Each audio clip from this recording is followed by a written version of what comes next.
Hi all, welcome back. അപ്പോൾ ഇന്നത്തെ നമ്മുടെ റെസിപ്പി സ്നാക്കായിട്ടും ഡിന്നറായിട്ടും ബ്രേക്ക്ഫാസ്റ്റ് ഒക്കെ കഴിക്കാൻ പറ്റിയിട്ടുള്ള നല്ലൊരു റെസിപ്പിയാണ് കേട്ടോ ചെയ്യുന്നത്. അപ്പോൾ നമുക്ക് പെട്ടെന്ന് തന്നെ ഇതെങ്ങനെയാണ് തയ്യാറാക്കുക എന്നുള്ളതൊന്ന് നോക്കാം. അപ്പോൾ ആദ്യം തന്നെ നമുക്ക് ഇതിലേക്ക് വേണ്ടിയിട്ടുള്ള മാവ് റെഡിയാക്കി എടുക്കണം. അപ്പോൾ അതിന് വേണ്ടി ഞാൻ ഇവിടെ ഒരു ചെറിയ ബൗൾ എടുത്തിട്ടുണ്ട്. അതിലേക്ക് ഒരു 1/2 ടീസ്പൂൺ ഇൻസ്റ്റൻറ്റ് ഈസ്റ്റ് ചേർത്ത് കൊടുക്കാം. പിന്നെ ഇതിലേക്ക് ഒരു 1.5 ടീസ്പൂൺ പഞ്ചസാരയും കൂടെ ചേർത്ത് കൊടുക്കുന്നുണ്ട്. എന്നിട്ട് നമുക്കിതിലേക്ക് ഒരു 1/3 കപ്പ് ചെറിയ ചൂടുള്ള പാൽ ഇതിലേക്ക് ചേർത്ത് കൊടുത്തിട്ട് നന്നായിട്ടൊന്ന് മിക്സ് ചെയ്ത് കൊടുക്കാം. അപ്പോൾ സാധാരണ ഈസ്റ്റാണ് ചേർക്കുന്നതെന്നുണ്ടെങ്കിൽ ഒരു 10 മിനിറ്റ് ഇതൊന്ന് പൊങ്ങാൻ വേണ്ടിയിട്ട് മാറ്റി വെക്കണം കേട്ടോ. ആ ഈസ്റ്റ് ഒന്ന് ആക്റ്റീവായിട്ട് കിട്ടണം. ഇതിപ്പോൾ ഇൻസ്റ്റൻറ്റ് ഈസ്റ്റ് ആയതുകൊണ്ട് അതിൻ്റെ ഒന്നും ആവശ്യമില്ല. ജസ്റ്റ് ഇതുപോലെ ഒന്ന് മിക്സ് ചെയ്ത് കൊടുത്തിട്ട് നമുക്ക് ഉടനെ തന്നെ റെഡിയാക്കി എടുക്കാം. ഇനി ഞാനിവിടെ ഒരു കപ്പ് മൈദ എടുത്തിട്ടുണ്ട്. അത് നമുക്ക് ഈ ഒരു ബൗളിലേക്ക് ഇട്ട് കൊടുക്കാം. ഇതിലേക്ക് പാകത്തിനുള്ള ഉപ്പ് ചേർത്ത് കൊടുക്കുന്നുണ്ട്.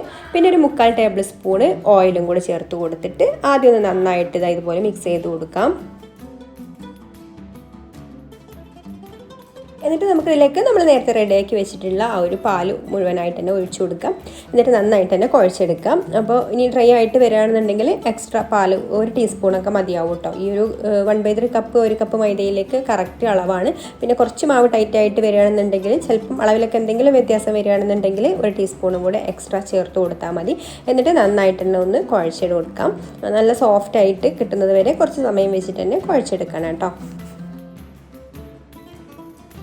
ഇപ്പോൾ മാവ് ഞാനിവിടെ നന്നായിട്ട് തന്നെ കുഴച്ചെടുത്തിട്ടുണ്ട്. നല്ല സോഫ്റ്റ് ആയിട്ടുള്ളൊരു ഡോ ആയി വന്നിട്ടുണ്ട് കേട്ടോ. ഇനി നമുക്കിതൊന്ന് റെസ്റ്റ് ചെയ്യാൻ വേണ്ടിയിട്ട് മാറ്റി വെക്കാം, പൊങ്ങാൻ വേണ്ടിയിട്ട്. അപ്പോൾ ഇതൊന്ന് ഡ്രൈ ആയി പോകാതിരിക്കാൻ വേണ്ടിയിട്ട് ഇതിൻ്റെ മുകളിൽ കുറച്ച് ഓയിലൊന്ന് ആക്കി കൊടുക്കാം കേട്ടോ. ഓയിൽ ഇതുപോലെ ആക്കിയിട്ട് എല്ലാ ഭാഗത്തും ഒന്ന് ഇങ്ങനെ ആക്കി കൊടുത്താൽ മതി. എന്നിട്ട് നമുക്ക് അടച്ചു വെച്ചിട്ട് 1 മണിക്കൂർ മാറ്റി വെക്കാം. അപ്പോൾ കുറച്ച് ചൂടുള്ള സ്ഥലത്തൊക്കെ വെക്കുന്നതെന്നുണ്ടെങ്കിൽ 1 മണിക്കൂർ കൊണ്ട് തന്നെ മാവ് പൊങ്ങി കിട്ടും. ഇനിയിപ്പോൾ തണുപ്പുള്ള സമയമൊക്കെ ആണെന്നുണ്ടെങ്കിൽ ഒരു 1.5 മണിക്കൂർ 2 മണിക്കൂർ വരെ വരും കേട്ടോ. ചിലപ്പോൾ മാവ് പൊങ്ങി കിട്ടാൻ വേണ്ടിയിട്ട് തണുപ്പുള്ള സമയമൊക്കെ ആണെന്നുണ്ടെങ്കിൽ. ഇനി നമുക്ക് ഇതിലേക്ക് വേണ്ടിയിട്ടുള്ള ഒരു ഫില്ലിങ്ങിന് വേണ്ടിയിട്ട് ചിക്കൻ എടുത്തിട്ടുണ്ട്. ഞാനിവിടെ ബോൺലെസ് ചിക്കനാണ് എടുത്തിട്ടുള്ളത്. ബോൺലെസ് ചിക്കന് കുഞ്ഞു പീസായിട്ട് മുറിച്ചെടുത്തിട്ടുണ്ട്. അതിലേക്ക് ഒരു 3/4 ടീസ്പൂൺ ഇഞ്ചി വെളുത്തുള്ളി പേസ്റ്റ് ചേർത്ത് കൊടുക്കാം. ഇത്ര വലിപ്പമുള്ള പീസാണ് കേട്ടോ ആക്കി എടുത്തിട്ടുള്ളത്. പിന്നെ പാകത്തിനുള്ള ഉപ്പ് ചേർത്ത് കൊടുക്കാം.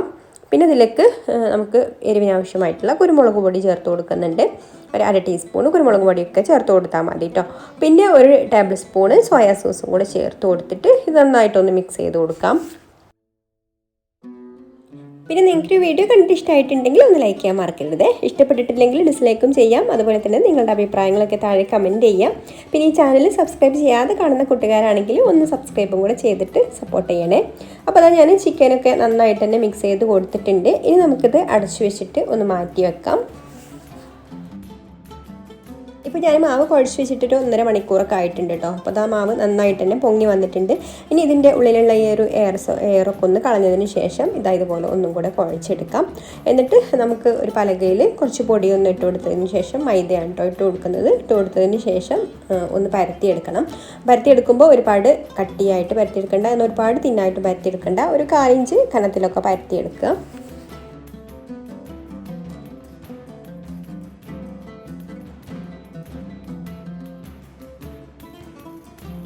അപ്പോൾ ഞാനിതുപോലെ പരത്തിയെടുത്തിട്ടുണ്ട്. ചെറുതായിട്ടൊരു കനത്തിലാണ് കേട്ടോ പരത്തിയെടുത്തിട്ടുള്ളത്. എന്നിട്ട് നമുക്ക് ഒരു ബണ്ണിൻ്റെ സൈസിലുള്ള ഒരു അടപ്പ് എന്തെങ്കിലും എടുക്കുക. ഞാനിവിടെ നമ്മുടെ തൂക്കപാത്രത്തിൻ്റെ ഒക്കെ ഒരു അടപ്പാണ് കേട്ടോ എടുത്തിട്ടുള്ളത്. അല്ലെങ്കിൽ ഏതെങ്കിലും ഒരു ബോട്ടിലിൻ്റെ അടപ്പ് എടുത്താലും മതി. എന്നിട്ട് ഇതുപോലെ കട്ട് ചെയ്തെടുക്കാം. ഈ ഒരു വലിപ്പത്തിലാണ് കേട്ടോ, നമ്മുടെ ബണ്ണിൻ്റെ ഒക്കെ ആ ഒരു വലിപ്പത്തിലാണ് ഇത് റെഡിയാക്കി എടുക്കുന്നത്. അപ്പോൾ ഇതുപോലെ നമുക്ക് ഇതിൽ നിന്ന് ബാക്കിയുള്ള പീസുകളെല്ലാം കട്ട് ചെയ്ത് കൊടുക്കാം.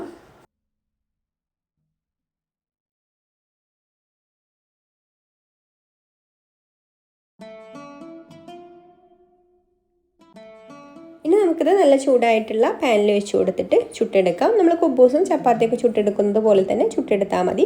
ഇത് ചെറിയൊരു ബണ്ണിൻ്റെ ആ ഒരു ഇതിലാണെന്നുള്ളൂ, ബണ്ണിൻ്റെ ആ ഒരു മോഡലിലാണെന്നുള്ളൂ കേട്ടോ. കുബൂസിനേക്കാളും കുറച്ചും കൂടെ ഒരു കട്ടിയുണ്ട്. പിന്നെ നമ്മൾ ഇവിടെ കുറച്ച് ചെറിയ പീസായതുകൊണ്ട് 3 വരെ വെച്ച് കൊടുക്കാം കേട്ടോ. വലിയ ചട്ടിയൊക്കെ ആണെന്നുണ്ടെങ്കിൽ കൂടുതൽ വെച്ച് കൊടുക്കാം.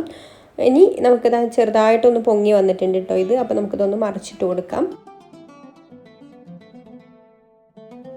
മറിച്ചിട്ട് കൊടുത്തതിന് ശേഷം ഇതുപോലെ ചെറുതായിട്ടൊന്ന് പ്രസ് ചെയ്ത് കൊടുക്കുക കേട്ടോ. അപ്പോഴേ ഉള്ളതൊന്ന് വീർത്ത് വരാം. പിന്നെ ഇത് കുറച്ചും കൂടെ ഒരു കട്ടി ഉണ്ടായതുകൊണ്ട് കുറച്ച് സമയം പിടിക്കും കേട്ടോ ഇതൊന്ന് വീർത്ത് വരാൻ വേണ്ടിയിട്ട്. അപ്പോൾ ആ ഒരു സമയം വരെ നമുക്ക് കരിയാതെ തിരിച്ചു മറിച്ചൊക്കെ ഇട്ട് കൊടുത്തിട്ട് പ്രസ് ചെയ്ത് കൊടുത്ത് നന്നായിട്ടൊന്ന് പൊങ്ങി വരുന്നത് വരെ ഒന്ന് വേവിച്ചെടുക്കാം.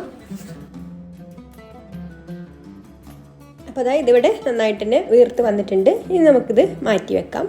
ഇനി ബാക്കിയുള്ളതും കൂടെ നമുക്ക് ഇതുപോലെ തന്നെ ചുട്ടെടുക്കാം.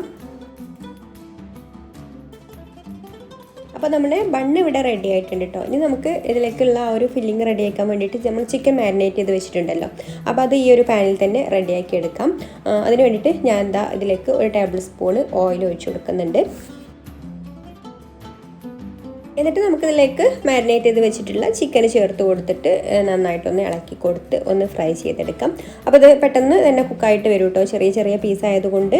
ഇനി വേണമെങ്കിൽ ഒന്ന് അടച്ചു കൊടുക്കാം. അപ്പോൾ ഇതിൽ നിന്ന് വെള്ളമൊക്കെ ഇറങ്ങി വന്നിട്ട് ചിക്കൻ പെട്ടെന്ന് തന്നെ കുക്കായിട്ട് കിട്ടും. പിന്നെ ആ ഒരു വെള്ളമൊക്കെ ഒന്ന് ഡ്രൈ ആക്കി എടുത്താൽ മതി. അപ്പോൾ അടച്ച് വെച്ചപ്പോൾ നന്നായിട്ട് ഇതിൽ വെള്ളമൊക്കെ ഇറങ്ങി വന്നിട്ടുണ്ടായിരുന്നു കേട്ടോ. ഇപ്പോൾ ഞാൻ ഹൈ ഫ്ലെയിമിൽ ഇട്ടിട്ട് അതൊക്കെ വറ്റിച്ച് ഒന്ന് ഡ്രൈ ആയി വന്നിട്ടുണ്ട്. ചിക്കനൊക്കെ ഇവിടെ നന്നായിട്ട് തന്നെ കുക്കായി വന്നിട്ടുണ്ട്. ഇനി നമുക്കിതിലേക്ക് ഒരു സവാള അരിഞ്ഞത് ചേർത്ത് കൊടുക്കാം. സവാള ഇതുപോലെ ചെറുതായിട്ട് അരിഞ്ഞെടുത്തിട്ടുണ്ട് കേട്ടോ. അപ്പോൾ അതൊന്ന് അതിൻ്റെ ആ ഒരു റോ ടേസ്റ്റ്, ആ ഒരു കടി മാറാൻ വേണ്ടിയിട്ട് ജസ്റ്റ് ഇതുപോലെ ഒന്ന് നന്നായിട്ട് വഴറ്റി കൊടുക്കുക. ഈ ഒരു ചിക്കനിലിട്ടിട്ട് ഒന്ന് വഴറ്റി കൊടുക്കുമ്പോൾ സവാളിൻ്റെ കടിയൊക്കെ ഒന്ന് മാറിയിട്ട് ചെറുതായിട്ടൊന്ന് കുക്കായി വന്നോളൂ കേട്ടോ. സവാള ഒരുപാട് ഇങ്ങ് കുഴഞ്ഞു പോകുന്നു വേണ്ട, ചെറുതായിട്ടൊന്ന് കുക്കായി വന്നാൽ മതി. ഇനി ഇതിലേക്ക് 1 ടീസ്പൂൺ ചില്ലി ഫ്ലേക്സും കൂടെ ചേർത്ത് കൊടുക്കുന്നുണ്ട്. എന്നിട്ട് നന്നായിട്ടൊന്ന് മിക്സ് ചെയ്ത് കൊടുത്ത് ഒന്നുകൂടി നന്നായിട്ട് ഒന്ന് ഡ്രൈ ആയി വന്നതിന് ശേഷം നമുക്ക് ഫ്ലെയിം ഓഫ് ആക്കാം.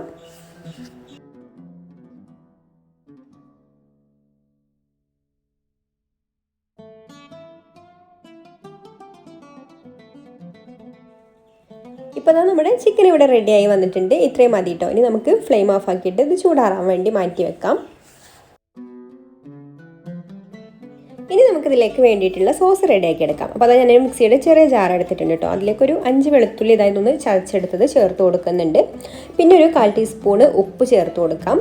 ഇനി ഇതിലേക്ക് 1/4 കപ്പ് പാലാണ് ചേർത്ത് കൊടുക്കുന്നത്. പാൽ റൂം ടെമ്പറേച്ചറിലുള്ള പാലാണ് കേട്ടോ ചേർത്ത് കൊടുക്കുന്നത്.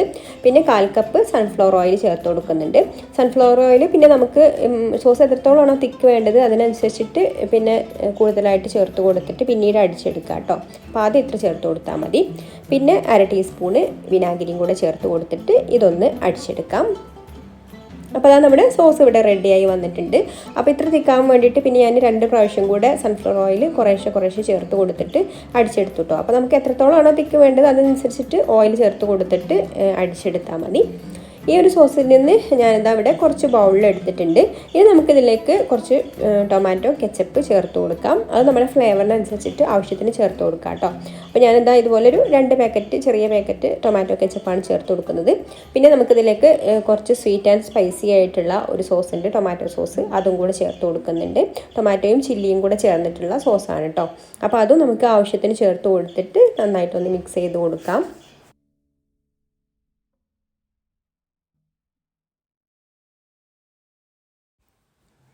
ഇനി നമുക്ക് മിക്സ് ചെയ്ത് കൊടുത്തിട്ടുള്ള ഈ ഒരു സോസ് നമ്മൾ ഫ്രൈ ചെയ്തെടുത്തിട്ടുള്ള ചിക്കനിൽ ചേർത്ത് കൊടുത്തിട്ട് മിക്സ് ചെയ്ത് കൊടുക്കാം.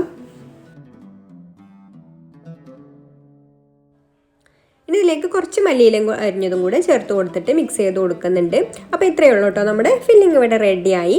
ഇനി നമ്മൾ നേരത്തെ ചുട്ടെടുത്തിട്ടുള്ള ആ ഒരു ഓരോ ബണ്ണും എടുത്തിട്ട് ഇതുപോലെ ഒന്ന് നടുഭാഗത്തായിട്ടാണ് കേട്ടോ നമ്മൾ ഫില്ലിങ് വെച്ച് കൊടുക്കുന്നത്. അപ്പോൾ ഇതുപോലെ ജസ്റ്റ് ഒന്ന് ഇങ്ങനെ മടക്കി കൊടുക്കുക. എന്നിട്ട് ഇതിൻ്റെ ഉള്ളിൽ ഫില്ലിങ് ആവശ്യത്തിന് വെച്ച് കൊടുത്തതിന് ശേഷം ഇതുപോലെ നിൽക്കാൻ വേണ്ടിയിട്ട് ഒരു ടൂത്ത് പിക്ക് ഇങ്ങനെ കുത്തി കൊടുക്കുന്നുണ്ട് കേട്ടോ.